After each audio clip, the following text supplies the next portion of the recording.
Welcome to ഡിങ്കോസ് kitchen. ഇന്നിപ്പോൾ ഞാൻ തയ്യാറാക്കാൻ പോകുന്നത് പച്ച പപ്പടം കൊണ്ട് ഉള്ള ഒരു കറിയാണ്. നമുക്ക് ചപ്പാത്തിക്കും ചോറിന് വേണമെങ്കിലും കഴിക്കാം.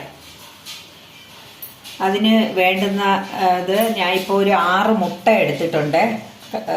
അവിക്കാത്ത പച്ചമുട്ടയാണ്. പിന്നെ ഒരു 6 സവാളയോളം എടുത്തിട്ടുണ്ട്. 6 1 സ്പൂൺ മുളക് പൊടി, 1/2 സ്പൂൺ മഞ്ഞൾപ്പൊടി, 1/2 സ്പൂൺ കറി മസാല, 1/2 സ്പൂൺ ചിക്കൻ മസാല, കുരുമുളക് പൊടി 1/2 സ്പൂണ്, ഒരു 1/2 പീസ് ക്യാപ്സിക്കം, 2 മുളക്, വെളുത്തുള്ളി ഇഞ്ചിയും ചതച്ചത്, മല്ലിയില, കറിവേപ്പില, ഒരു 2 തക്കാളി, ഒരു 8-10 പപ്പടം ഇങ്ങനെ മുറിച്ച് വെച്ചിട്ടുണ്ട്. പിന്നെ ആവശ്യത്തിന് ഉപ്പ്, എണ്ണ. ഇനി നമുക്ക് എങ്ങനെ തയ്യാറാക്കണമെന്ന് നോക്കാം. അങ്ങനെ നമ്മളൊരു ചട്ടി അടുപ്പത്ത് വെച്ചിട്ടുണ്ട്.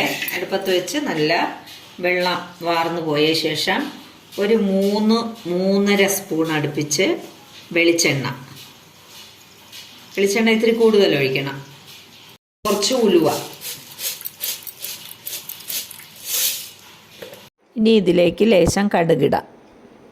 കടുകും ഉലുവയും പൊട്ടിയിട്ടുണ്ട്. അതിലേക്ക് നമുക്ക് ഈ അരിഞ്ഞു വെച്ചിരിക്കുന്ന സവോള മുഴുവനും ഒന്നിടണം. സവോള ഒരു ബ്രൗൺ കളർ ആവണം. അതുവരെ നമുക്കൊന്ന് ഇളക്കണം. നമുക്ക് ഈ സവോളയിൽ കുറച്ച് ഉപ്പിട്ട് കൊടുക്കാം. എന്നിട്ട് നന്നായി വഴറ്റി ഒരു ബ്രൗൺ കളർ ആവണത് വരെ നമുക്ക് വഴറ്റണം. ഇതിലേക്ക് ഈ പച്ചമുളക്, അരിഞ്ഞു വെച്ചിരിക്കുന്ന പച്ചമുളക്, ഇഞ്ചി വെളുത്തുള്ളി ചതച്ചത്,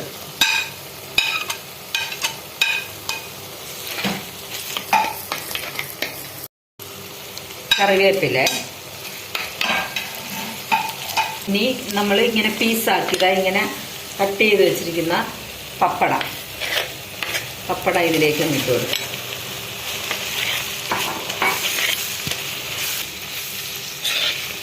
പപ്പടം നല്ല മൊരിഞ്ഞു വന്നിട്ടുണ്ട്.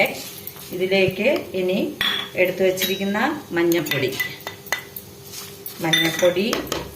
മുളക് പൊടി, കുരുമുളക് പൊടി, ചിക്കൻ മസാല, ഇതെല്ലാം കൂടെ ഇട്ടൊന്ന് മിക്സ് ചെയ്യണം.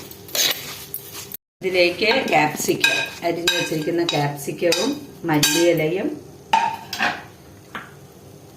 തക്കാളിയും ഇട്ട് ഒന്ന് വഴറ്റാം.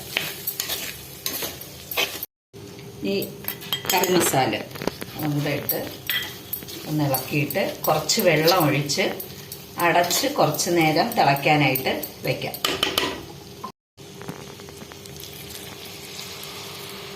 കുറച്ച് വെള്ളം ഒഴിച്ച്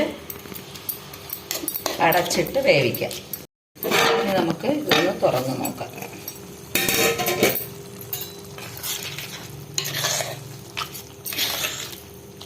ആദ്യം കുറച്ച് ഉപ്പിട്ടിട്ടുണ്ട്.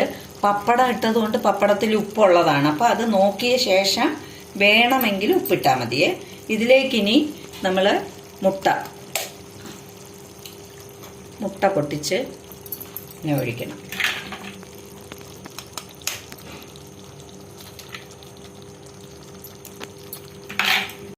നമ്മളിപ്പോൾ മഞ്ഞക്കരു പൊട്ടാതെ 5 മുട്ട പൊട്ടിച്ചൊഴിച്ചിട്ടുണ്ട്. എന്നിട്ട് കുറച്ച് നേരം ഇനി ഒന്ന് അടച്ചു വയ്ക്കാം. ഇതിനി നമുക്കൊന്ന് തുറന്നു നോക്കാം. ഇത് ഇങ്ങനെ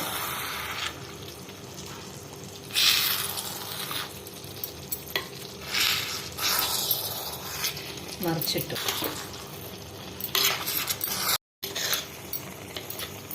ഇതിങ്ങനെ മഞ്ഞ ഇങ്ങനെ കിട്ടും. പൊട്ടിക്കണമെങ്കിൽ നമുക്ക് പൊട്ടിച്ച് മിക്സ് ചെയ്ത് ഇളക്കിയെടുക്കാം. അല്ല ഇതിങ്ങനെ മഞ്ഞ ഇങ്ങനെ സെപ്പറേറ്റ് ഇങ്ങനെ വേണമെന്നുണ്ടെങ്കിൽ ഒരു വശം വെന്തതിന് ശേഷം മറിച്ച് ഈ കറിയിലോട്ടങ്ങ് ചേർത്ത് വെച്ച് കൊടുത്താൽ മറുവശവും വേവും. ഇനി നമുക്കിനി ഗ്യാസ് ഓഫ് ചെയ്യാം. ഇതൊരു ബൗളിലേക്ക് മാറ്റാം.